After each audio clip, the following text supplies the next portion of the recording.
Membalas perbuatan raja.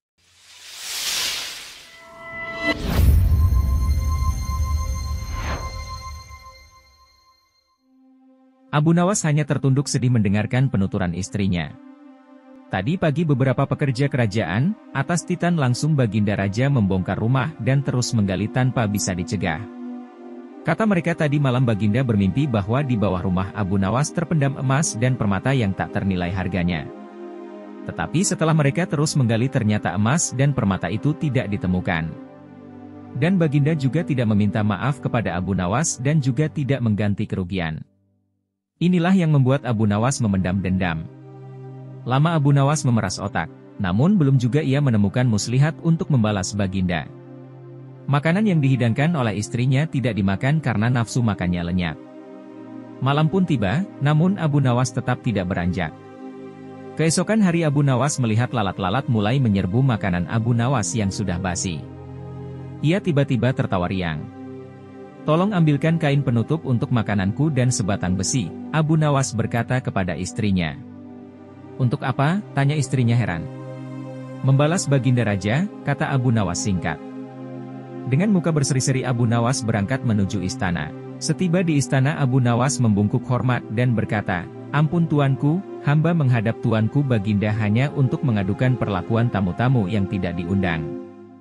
Mereka memasuki rumah hamba tanpa izin dari hamba dan berani memakan makanan hamba. Siapakah tamu-tamu yang tidak diundang itu wahai Abu Nawas?" sergap Baginda kasar. "Lalat-lalat ini, tuanku," kata Abu Nawas sambil membuka penutup piringnya.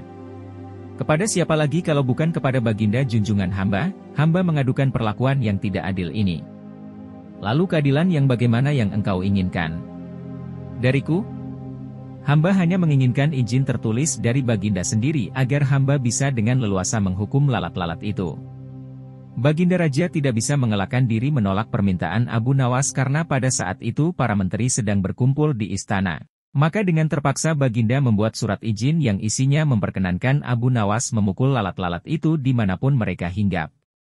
Tanpa menunggu perintah, Abu Nawas mulai mengusir lalat-lalat di piringnya hingga mereka terbang dan hinggap di sana-sini. Dengan tongkat besi yang sudah sejak tadi dibawanya dari rumah, Abu Nawas mulai mengejar dan memukuli lalat-lalat itu. Ada yang hinggap di kaca.